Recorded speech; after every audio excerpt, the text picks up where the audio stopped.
the newly announced Bludfest by Yungblud. And people were angry about it because in the announcement for it, he did it at Camden, it's just Camden Markets in London. And he said, fuck the system.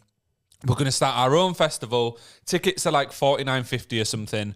And everyone was saying, how are you saying fuck the system? Because your last tour was promoted by, is it AMG? So his last festival was promoted by a massive company, basically. Yeah, but why does that impact what he's doing now? Anyway, so I kind of take a middle ground with it, right? Because I saw the whole Yungblud Matty Healy beef about a year ago now. We talked about it on here. And to be honest, I do think that Yungblud stands for the most morally obviously things to stand for. Mm-hmm. Like, don't be a homophobe, don't be a transphobe, don't be racist. But at the same time, not every artist is talking out against people like that. Not every artist is using their voice to promote those positive messages. So you can't have a go at him for doing that. Yeah. And the idea for this festival, I get that people can say, oh, well, he's worked with massive promoters and he will be for this. Obviously, the tickets are going to have to be sold somewhere. There's a certain amount you can do. And I think having a festival that's 50 quid and Yungblud, I seen him at Manchester Arena last year. Just for that ticket, it was 50 quid. Mm-hmm. So if you've seen him, there's like Lil Yachty, Soft Play, Nessa Barrett, all really big artists, all very good artists as well. Mm-hmm. At a festival for 50 quid, he's clearly actually tried to make the price pretty cheap there. And someone online, someone said, oh, well, yeah, but 50 quid's actually quite a lot. If you average that out over a weekend and you went to like Leeds Fest or something, a Leeds Fest ticket's like 100 quid. You look at Slam Dunk, that's like 110 quid now. Even Live at Leeds Festival, which is a relatively new festival based in Leeds, is like 70 quid. Yeah. So 50 quid for a full day of music where someone's clearly putting a lot of time and energy into it. And he said there's going to be like a friends tent where people can go if they go by themselves and they want to meet people. I don't get why anyone's hating on it. The whole like hating on Yungblud thing, it feels a bit stale to me now. Yeah, so I used to not really be a fan of Yungblud, and the reason why I wasn't a fan of Yungblud, just to clarify, I like the guy now. I don't have any issues with him. Initially, he came out the gate, he seemed very arrogant. He seemed very kind of up himself in a way. Not like posh and whatever. He just seemed very me, like I'm important. Listen to what I've got to say, which I can understand put a lot of people off. The other thing being his fucking god-awful accent, which a lot of people will dislike and automatically go, well, Yungblud bad because his voice is annoying. But as I've come to learn more about him and kind of see what he's trying to do in the music industry and see the changes that he's trying to make, I honestly, I think he's a down-to-earth guy. He's very in touch with his fan base. He seems to really care about people and, you know, looking, like he said for this, he cares about pickles. He said for this festival that he's going to make sure that he actually like invests in really good security rather than it just being some random rinky-dink £200 a person security.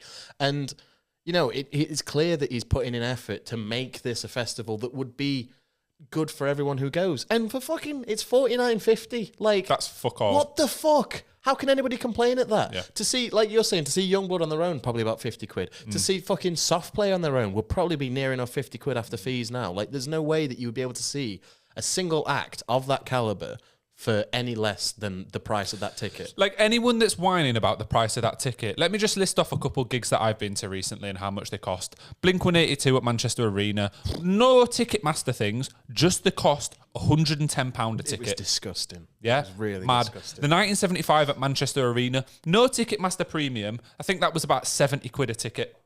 Mm-hmm. And they also say that they try to keep the prices down as much as possible. Well, get this, Bowling for Soup and Less Than Jake at the Refectory in Leeds was near enough 50 quid. This is what I mean. If anyone is actually complaining about the price of this ticket, they need to sort it out. And if you're complaining that a huge music artist has worked with promoters to tour before, that is irrelevant. Of course they have. What do you want to do? They can't book their own music venues around the world and do the logistics for a whole tour. They can for a day festival and they can make that cheap and put the time and energy into that. And I think that people actually just need to sort it out. Like, fair enough, you might not like Yungblud. And there's a lot of questions around whether he originally got into the music industry and was a little bit of a plant or whatever. And you can go watch interviews about that and that can still be up in arms. And I think, you know, he probably had a couple connections. But again, that isn't really his fault. Like, look at the 1975. I love them. Matty Healy's fucking mum and dad are both famous. Yeah. Doesn't mean that they didn't have to make good music that appealed to a wide range of people still and build a fan base. So I don't get all the hate. The other thing is something you got to take into comparison. We're comparing the price of this to gigs. Gigs in a venue that already exists, that's already set up, all the lights are already there. You might have to bring in some stage stuff and this, that, and the other, but it's already all there. All the venue staff are already there. Everything's already set up. We're talking about a festival that he's going to have to set up all the tents, all the stages, get the bands in from abroad. More security. Multiple like flights in. He's got to look after the food. He's got to look after the toilets. He's got to look after everything that you don't even think of. And you get in it for fucking less than £50. How the fuck can you complain at that? Yeah. It's unreal. It's just sad. It's sad to me that someone announces something that is actually good for once. We sit here and we complain about ticket prices every fucking episode at some point because it's absolutely ridiculous. It is. It's disgusting. And someone actually does something where it makes a bit of a difference and they're actually trying to do something for a good price. And people still find a way to hate on it just because they don't like the person. Like, appreciate that if more musicians were doing this for their fans, the musicians that are probably multi-millionaires but still charge 150 quid a ticket anyway, then music would be in a much better position for everyday people to go enjoy live performances. See, this is the thing that I think is the issue here with people's perception of Yungblud, right? So initially, this is going off why I disliked him initially, was I put him in the same camp as MGK, of this little poser guy who's like moved over and he doesn't really care about his fans. He's just making the music for the sake of it. And I figured, he's an annoying voice and all that stuff. But as you come to, like you're saying there, when you split off the two, MGK doesn't give a shit about his fans. He probably cares about his fans, but he doesn't care about setting up things and making prices good and doing all this stuff. He's a big, rich guy. Doesn't give a shit. Yungblud is equally, probably very well off. And he's going out of his way to do this stuff for his fans. And name another artist that does this. Name a single artist that does this out there. I'm sure people can name one or two. Artists but do set up their own from the festivals. UK. Artists do set up their own festivals or whatever sometimes, but they're not usually this cheap. Yeah. Anyway. I think people just, it's the internet wanting to be annoyed and people having preconceptions of Yungblud and not going out of their way to try and get rid of them. Yeah. Like, for example, no, I won't go into it. I was going to go down the route. I was going to go in and say, like, Matty Healy, I still don't like him because I think he's a bit of a poncy twat. Whereas with Yungblud, I didn't like him in the same way that I didn't like Matty Healy. But I've come to learn that actually, no, he is actually a pretty down-to-earth kind of guy. No, and I don't disagree that Matty Healy does and acts in a certain way, but I think a lot of it is an act. Oh, no. And I also think that he's one, and the reason I respect him is because he actually cares about, like, what he believes in, he clearly believes in and cares about, and he's willing to spend a lot of money on. Like, I seen the other day that there's a venue in just outside of Manchester called Night and Day Cafe. And they were trying to shut it down because, like, one of the flats above had complained that it was keeping them up and causing them stress. So the city council got involved and were going to shut the venue down. And Matty Healy offered to buy the flat for like double what the person paid for it, so that the venue didn't go. That's good, which is cool. Yeah. And then also just the fact of, like, I feel like he does actually stand up against homophobia, etc. Like, don't get me wrong. He's a funny guy as well. Yeah, he is a funny guy. No, but I don't get the hate for him. I don't get why people. I know he does say some dumb shit, but it's not like actually. It's not bad. Outrageously dumb.